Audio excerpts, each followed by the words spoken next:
সংখ্যানুপাতিক নির্বাচন এখন বাংলাদেশের হট টপিক। এইটা বিএনপি ছাড়া সব দলই চায়, বিএনপি চায় না। এটা খুব বেকুবের মতো প্রশ্ন করি, হ্যাঁ কিছু মনে করেন না। বিএনপি কেন চায় না আর অন্যরা কেন চায় এটা বলতে পারবেন? আমি শিওর ম্যাক্সিমাম মানুষ এটা বলতে পারবে না, এমনকি দলের কর্মীরাও বলতে পারবে না। আমার এটা বোঝার জন্য মেলা পড়াশোনা করা লাগছে। যাই হোক, এই সংখ্যানুপাতিক নির্বাচনে আপনি ক্যান্ডিডেটকে ভোট দেন না, আপনি মার্কাক ভোট দেন, মার্কাত ছাপ্পা দেন। ক্যান্ডিডেট যায় কইতো আমাকে ভোট দিলে আমি আপনার ব্রিজ ভেঙে দেবো, এতটুকু আমি আমাকে ভোট দিলে আমি আপনার ব্রিজ ভেঙে দেবো, এটা কবে না, তবে আমার দল ক্ষমতাতে আসলে ব্রিজ ভেঙে দিবি, টুকু ব্রিজ ভেঙে দিবি, বুঝাও। তো এখন এই পদ্ধতি কেন দলগুলো চায় আমি কোনো অনুমান করব না, আমি ওনাদের দলীয় ডকুমেন্ট থেকে দেখাই দিব। আমি সব দলেরটা দেখাইতেছি না, আমি জামাতেরটা দেখাই, কারণ জামাতি এই সংখ্যানুপাতিক নির্বাচন চাওয়া সবচেয়ে বড় দল। তারা কি বলে এই দাবির পক্ষে আর্গুমেন্ট হিসেবে? আচ্ছা জামাতের ভাইরা বলেন তো, আমি বিএনপি জামাতের উদাহরণ দিব না, কারণ আপনারা তো ভালো ছেলে, সন্ধ্যাবেলা হাত মুখ ধুয়ে পড়তে বসেন, তাই না? তো ধরেন দাঁত জাতীয় পার্টি, যে খারাপ পার্টি আপনাদের কাছে, তাই না? সে তো 7% ভোট পায়, তাই না? বাংলাদেশে মানে সে 21টা সিট পাবে, পাবে কিনা? 21টা না পেলে 15টা পাবে, 15টা না পেলে 10টা পাবে, 10টা না পেলে 5টা তো পাবে নাকি? এর মধ্যে যদি সে এক একটা সিট 500 কোটি টাকায় বিক্রি করতে চায়, হবে না বিক্রি? আপোষে হবে, আওয়ামী লীগের লোকেরাই কিনে নিবে। মজা তো, এলাকায় যাইতে হইলো না, মারপিট করতে হইলো না, ক্যাম্পেইন করতে হইলো না, ভোট কেন্দ্র দখল করতে হইলো না, এমনকি রাজনীতি করতে হইলো না, আপনাকে এমনকি নমিনেশনও কিনতে হইলো না। শোনা যায় নমিনেশন দিয়ে অনেকে টাকা পয়সা নেয় আর কি, অনেক দল আর কি, না আমার কইলাম না আর কি, আপনারা জানেন।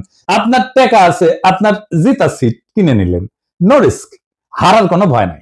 ধরেন দল এলাকা ভাগ করে দিল, বললো যে এখন যে সিট আছে ওইভাবে ভাগ করলো, এই সেই সিট অনুসারে এই যে ধরেন বগুড়া এক আসনে যতগুলো কেন্দ্র আছে, এইখানে যদি বিএনপি জিতে, এইখানে বিএনপি কইলো যে কাউকে কোনো ক্যান্ডিডেট কইলো এই বগুড়া একের এই কেন্দ্রগুলোর সিটে যদি বিএনপি জিতে তাহলে তোমার এমপি বানাবো ওই সিটে, তুই ক্যান্ডিডেট খরচা করবে না জেতার জন্য, পারবেন টাকার খেলা কমাইতে, বরং বাড়াই দিবেন টাকার খেলা, আরো কেন্দ্রীভূত কইরা দিবেন।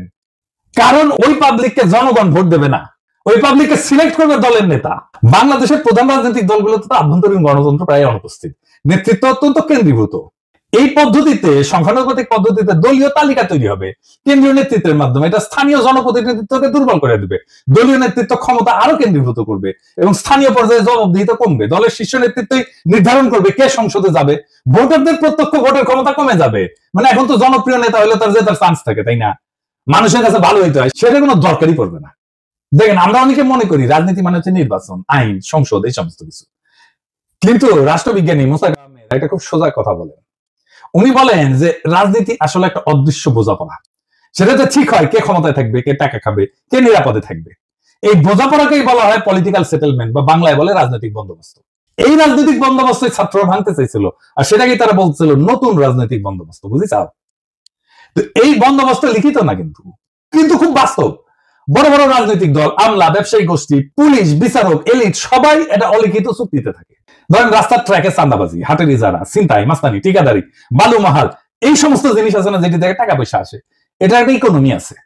কে তুলবে টাকা, কে নিবে, পুলিশ কত পাবে, রাজনৈতিক নেতা কত পাবে, তৃণমূলের মাস্তান কত পাবে, মন্ত্রী কত পাবে, হাজিরা কত পাবে, এই সবকিছু সেটেলড সেই অলিখিত চুক্তি দিয়া। এটি রাজনৈতিক বন্দোবস্ত। এই বন্দোবস্তের পার্ট এমপি, সে খরচা করে, মাস্তান পালে, কর্মী পালে, পুলিশের সাথে যোগাযোগ রাখে, উকিলের সাথে যোগাযোগ রাখে, স্থানীয় মাফিয়ার উপরে, আন্ডারওয়ার্ল্ডের উপরে নিয়ন্ত্রণ রাখে। এইভাবে এই বন্দোবস্ত টিকে থাকে। হাসিনা চলে যাওয়ার পরে অপরাধ বাড়ছে কেন? কারণ এই আন্ডারওয়ার্ল্ডের উপরে যাদের কার্যকর নিয়ন্ত্রণ ছিল তারা নাই হয়ে গেছে, এখন কেউ সেভাবে কন্ট্রোল করে না, তাই এরা নিয়ন্ত্রণহীনভাবে যা খুশি করতেছে। এইটা ল অ্যান্ড অর্ডারের বিষয় না, এইটা সেই অলিখিত চুক্তি ভেঙে যাওয়ার পরিণতি। আমাদের নতুন বন্দোবস্ত করার আগেই আপনি আরেকটা বন্দোবস্ত ভাঙতেছেন। বাংলাদেশে ইনস্টিটিউশন নাই, গড়ে ওঠে নাই, এই ইনস্টিটিউশনের বিকল্প হচ্ছে রাজনৈতিক বন্দোবস্ত। এইখানে রাজনৈতিক দল তার নেতা কর্মী একটা জটিল ভারসাম্য রক্ষা করে সমাজকে টিকায় রাখে। এইটা যখন নষ্ট হয়ে যায় তখন প্রতিদ্বন্দ্বী গোষ্ঠীগুলো নিরাপত্তাহীনতায় ভোগে এবং সহিংসতা, দুর্নীতি, রাজনৈতিক অস্থিরতা বাড়ে। আপনি সংখ্যানুপাতিক নির্বাচন করে পুরা পলিটিক্যাল ফেব্রিক ধ্বংস করে দেবেন, কেউ নিয়ন্ত্রণ করতে পারবে না। জেলা শহরগুলোর আন্ডারওয়ার্ল্ড, ঢাকা শহরের আন্ডারওয়ার্ল্ড আপনি নিয়ন্ত্রণ করতে পারবেন না। তার ব্যবসা বাণিজ্য, ভাগ বাটোয়ারা, এই জায়গাটা কে নিবে? তখন আপনি তো সব পালট করে দিচ্ছেন, এলোমেলো করে বেমাল লুটে পুটে খাই, একটা কথা আছে না, আপনি এলোমেলো করে দিচ্ছেন রাজনৈতিক বন্দোবস্তকে। তো ওই জায়গা তো ফাঁকা থাকবে না, তো ওই জায়গাটা কে নিবে? পুলিশ নিবে, যেটা অর্গানাইজড, এখন পুলিশ নিবে, প্রশাসন নিবে, আর একটা হাসিনার শাসন তৈরি হবে। পুরা সমাজ, রাষ্ট্র, রাজনৈতিক দলের নিয়ন্ত্রণের বাইরে চলে যাবে। যে দেশে ইনস্টিটিউশন গড়ে ওঠে নাই সেই দেশের রাজনৈতিক বন্দোবস্তই হলো সমাজকে টিকায় রাখার বিকল্প ব্যবস্থা। আর আপনি সেই ব্যবস্থা থেকে ভেঙ্গা সংখ্যানুপাতিক নির্বাচন নামের গুগলি মারলে রাষ্ট্র গড়ায় পড়বে গ্যাংয়ের হাতে, পুলিশের হাতে, প্রশাসনের হাতে, স্থানীয় মাফিয়ার হাতে। আফগানিস্তানে হয়েছিল না? তালেবান আসার আগে এক এক এলাকায় এক এক ওয়ারলর্ড শাসন করতে, একই জিনিস হবে বাংলাদেশে। আপনি এই কাজটা করতে যাইতেছেন, পুলিশ আর প্রশাসন শক্তিশালী হয়ে উঠবে। দারুণ। এই সংখ্যানুপাতিক নির্বাচন আঞ্চলিকতা বাড়ায় দেবে। ইসরায়েলটা এখন একটা রাষ্ট্র না, একটা চরমপন্থী যুদ্ধযন্ত্র। আর এই রূপান্তরের বীজ পোতা আছে তাদের এই সংখ্যানুপাতিক নির্বাচনের ব্যবস্থায়। তো এইখানে প্রায় 3% মতো ভোট পেলে সংসদে ঢুকে যায় যে কেউ। এই ফাঁক বলে ক্ষমতার মঞ্চে উঠে আসছে এক ঝাঁক ধর্মীয় হুলিগান, যারা গণতন্ত্র না, ধর্মীয় শাসন এবং জাতিগত নিধন চায়, ফিলিস্তিনের ধ্বংস চায়, গাজার ধ্বংস চায়। ইসরায়েলে কোনো দল একক সংখ্যাগরিষ্ঠতা পায় না। সরকার গঠনের জন্য এই হুলিগানদের সমর্থন লাগে। তারা চুক্তি করে শর্ত দেয় যে আমাদের দাবি যদি না মানো তাহলে সরকার ফেলায় দেবো। নেতানিয়াহু বাধ্য, তাকে বিচার বিভাগ ভেঙে দিতে হয়েছে এদেরকে সন্তুষ্ট করার জন্য। এই বিচার সংস্কার ইস্যুতে 2023 সালে ইসরায়েল জুড়ে ইতিহাসের সবচেয়ে বড় গণবিক্ষোভ হয়েছে। এই এদেরই নেতা এই বেন গাভির আল-আকসায় যায় বলছে আরবদের সরাও, এটা আমাদের। এটার ফলে কিন্তু হামাস রকেট ছড়ে, তারপরে যুদ্ধ শুরু হয়, বুঝেছেন? এবং মন্ত্রিসভায় যারা যারা আছে এই যে এই ছোট দলগুলা হুলিগানদের, তারা বলছে গাজায় জনসংখ্যা কমাও, পানি বিদ্যুৎ বন্ধ করো, বোমা দিয়ে তাদেরকে ছারখার করে দাও। এই যুদ্ধ ছিল ধর্মীয় প্রতিশোধে পরিচালিত গণহত্যা, এবং এই গণহত্যা করছে এই সংখ্যানুপাতিক নির্বাচনে পাক গলিয়া ঢুকে গেছে যারা, তারা। বাংলাদেশে একই ধরনের ঘটনা ঘটবে। এমনকি ইরান যুদ্ধে রাজনীতিকে বানানো হয়েছে ধর্মীয় জিহাদ। এই ওরজেমা ইহুদির এরা বারবার বলছে ইরানকে সরাসরি আক্রমণ করো। এই যুদ্ধকে তারা বলছে জুইস ডেস্টিনি। কূটনীতি, আন্তর্জাতিক আইন, আঞ্চলিক স্থিতিশীলতা সব ফালতু, শুধু যুদ্ধ, আগুন আর দখল চাই এদের জন্য। এবং এই প্রপোর্শনাল রিপ্রেজেন্টেশন সংখ্যানুপাতিক নির্বাচনের জন্য ইসরায়েল এখন একটা চরমপন্থীদের রাষ্ট্র হয়ে গেছে, যেখানে 5% উন্মাদ একটা দেশের 95% ভবিষ্যৎ নিয়ন্ত্রণ করে। ইসরায়েল আজকে প্রমাণ যে সংখ্যাগত সমতা মানে রাজনৈতিক সুস্থতা না। বাংলাদেশ আজ এক ক্রস রোডে দাঁড়ায় আছে।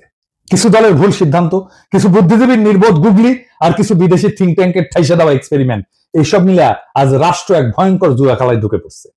একটা দেশ যেটা গণতন্ত্র ছিল ভঙ্গুর, আইনের শাসন ছিল কাগুজে, সেই দেশে আপনি যদি রাজনৈতিক বন্দোবস্ত না রেখা এই সংখ্যানুপাতিক নির্বাচনের সিস্টেম চাপাই দেন, তাহলে না গড়ে উঠবে তা গণতন্ত্র না, তা হবে পলিটিক্যাল মাফিয়ার এনক্লেভ। আর মানুষ শুধু ব্যালটের সেরা কাগজ হয়ে থাকবে। আমরা কি একটা রক্তাক্ত বিপ্লবের পরে এমন একটা পরিণতি চাইছিলাম? বিচারের ভার আজকে আপনাদের উপরে দিলাম। এই দেশ ধ্বংস কইরেন না, এই দেশ ধ্বংস হয়ে যাবে যদি আপনাদের বিবেচনাবোধ অন্ধকার হয়ে যায়, আপনাদের জাজমেন্ট যদি ক্লাউডেড হয়ে যায়। সেই রাস্তায় আমরা হাঁটতে চাই না, আমরা বিপ্লবের রাস্তাতে হাঁটতে চাই। বিপ্লবকে পরিপূর্ণভাবে বিজয়ী কইরা বাংলাদেশকে একটা নতুন রাষ্ট্র করতে চাই। ইনকিলাব জিন্দাবাদ।